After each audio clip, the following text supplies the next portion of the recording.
Hello, my name is Molly Budd, and this is my presentation for the Week 11 Digestion Portfolio.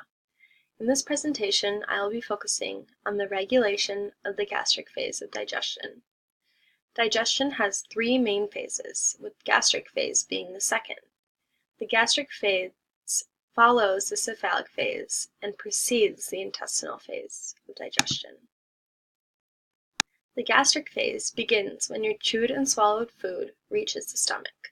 The stomach, on its own, plays three very main important roles in the human body. First, and most obviously, it serves as a storage vessel for all of our ingested food, and allows the regulation of that food into the small intestine for absorption. Second, the stomach aids in digestion. The stomach is able to both chemically and mechanically break down food into a more digestible substance called chyme. Third, the stomach defends. The stomach must defend itself against itself, as well as in other ingested pathogens or bacteria caught in the mucosa of the airway. The presence of this food in the stomach and the beginning of digestion triggers a series of secretions via the gastric gland. The first of those secretions that I will talk about is the secretion of gastrin. The gastric glands, which lie deep within the mucosal layer of the lumen, are home to many cells, like the G cell, that secrete the hormone gastrin into the blood. Short reflexes, the presence of amino acids and peptides in the stomach, as well as distension of the stomach when the food reaches it, triggers the release of the gastrin into the blood. Gastrin's primary action is to promote the release of acid from parietal cells, both directly or indirectly by stimulating histamine release.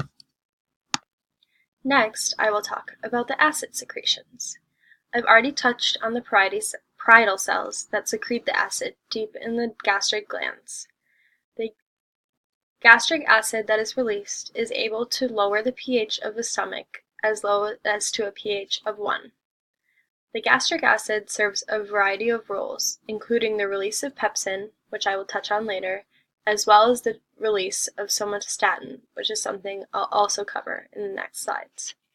The gastric acid and its low pH is able to denature proteins to make them more accessible to digestion by pepsin. The low pH is also able to kill bacteria and other ingested microorganisms, as well as inactivate salivary amylase, halting the carbohydrate digestion.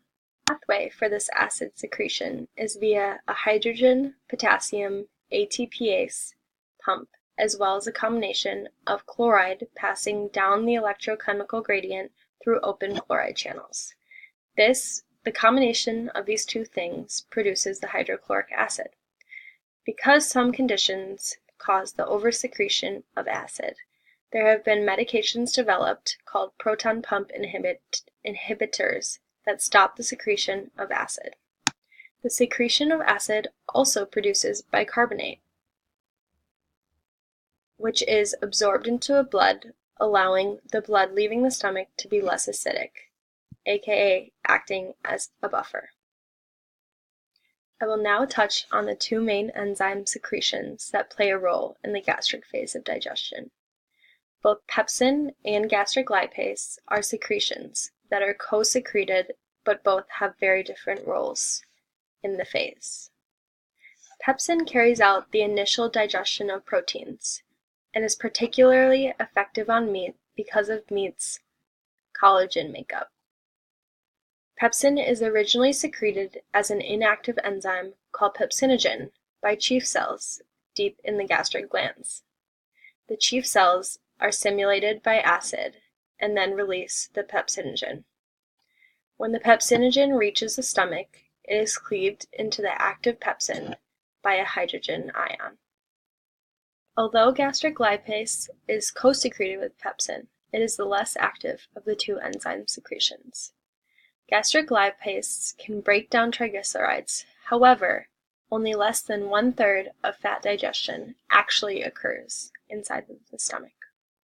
Last, I will talk about the paracrine secretions that aid in the regulation of the gastric phase of digestion.